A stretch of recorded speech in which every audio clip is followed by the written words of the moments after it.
Hoy vamos a meternos de lleno con una de las ideas más potentes y, la verdad, más revolucionarias del siglo XX. Un descubrimiento que no solo le dio una vuelta de tuerca a las matemáticas, sino que sacudió los mismísimos cimientos de la lógica, con la fuerza de un terremoto. Es que esta es la historia de lo que se conoce como el terremoto de Gödel. Un momento que de repente nos puso cara a cara con los límites definitivos de lo que la razón humana puede llegar a conocer. Pero a ver, para entender la verdadera magnitud de este sismo, tenemos que viajar un poco en el tiempo, a principios del siglo XX. Era una época de un optimismo increíble en el mundo de las matemáticas, una era donde la obsesión era la búsqueda de la certeza absoluta. Y esta frase tan potente, tan optimista, bueno, esa es del gran matemático alemán David Hilbert. Y para él y para muchísimos de sus contemporáneos, esto no era una simple esperanza, no, era una promesa en toda regla. A toda esta gran visión se la conoció como el programa de Hilbert, y el objetivo era nada más y nada menos que reconstruir todo el edificio de las matemáticas sobre cimientos lógicos perfectos. Hilbert se imaginaba una especie de catedral majestuosa de la razón pura, donde cada verdad se pudiera derivar de unas pocas reglas de axiomas, sin dejar ni un solo hueco a la duda o a la intuición. Ahora, para que este sueño de perfección fuera una realidad, había tres pilares que tenían que ser, digamos, inquebrantables. Primero, la completitud, o sea, toda afirmación que fuera verdadera tenía que poder demostrarse. Segundo, la consistencia. El sistema jamás, bajo ninguna circunstancia, podía contradecirse. Y tercero, el finitismo. Cada prueba tenía que ser como una receta, finita, clara, que se pudiera verificar paso a paso. La meta era, en una palabra, la perfección. Pero en 1931, el suelo empezó a temblar. El epicentro fue un joven lógico austriaco, un tipo brillante y bastante callado llamado Kurt Gödel. Y lo curioso es que él no quería derribar ninguna catedral, no, él simplemente estaba inspeccionando sus cimientos con un rigor que nadie había aplicado antes. Y lo que encontró lo cambió absolutamente todo.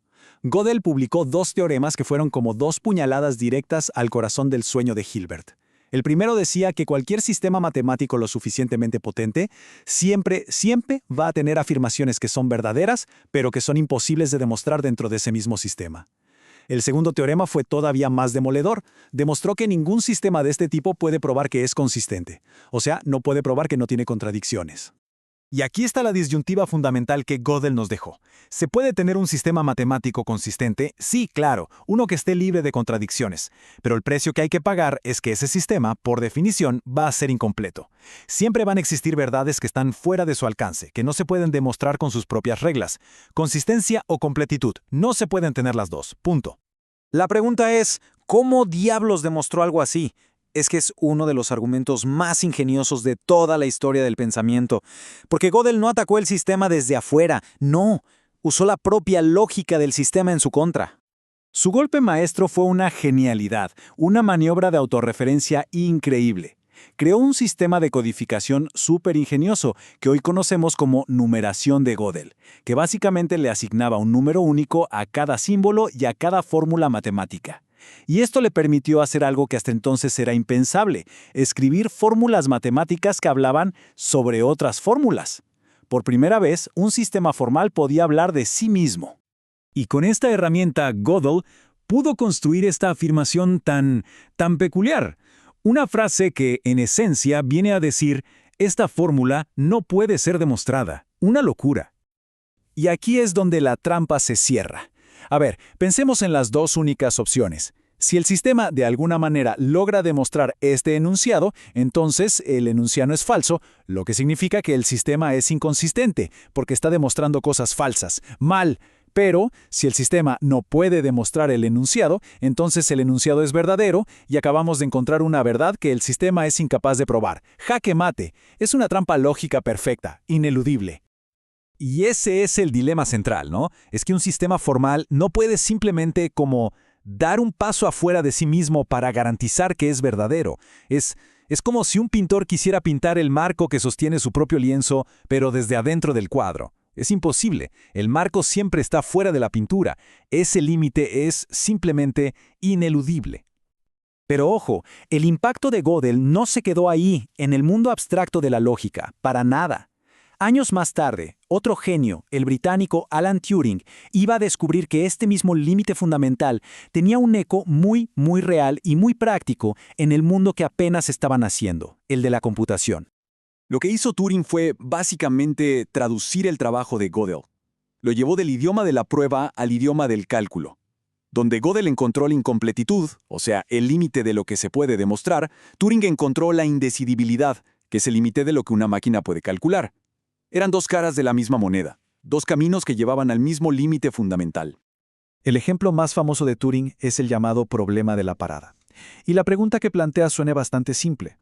¿Se puede escribir un programa de computadora maestro que pueda mirar cualquier otro programa y decirnos con total certeza si ese programa va a terminar su trabajo o si se va a quedar atascado para siempre en un bucle infinito? Bueno, pues Turing demostró con certeza matemática que no, que ese programa maestro no puede existir. Y todo esto nos lleva a una conclusión que es fascinante, porque podría sonar como una historia de fracaso, de un sueño roto, pero en realidad no lo es. Es una historia de transformación. Es que el sueño de Hilbert, esa búsqueda de la certeza total, no murió, mutó, se fragmentó en 1000 pedazos, y cada uno de esos pedazos creció y se convirtió en áreas de investigación nuevas y súper fructíferas. Las ondas de este terremoto se extendieron por todas partes, dieron origen a la informática moderna y a toda la teoría de lo que es computable y lo que no. Desataron debates gigantescos en inteligencia artificial y obligaron a filósofos y físicos a hacerse preguntas profundísimas sobre los límites de nuestro conocimiento. Y así, al final, nos quedamos con esta pregunta que es inmensa, ¿no?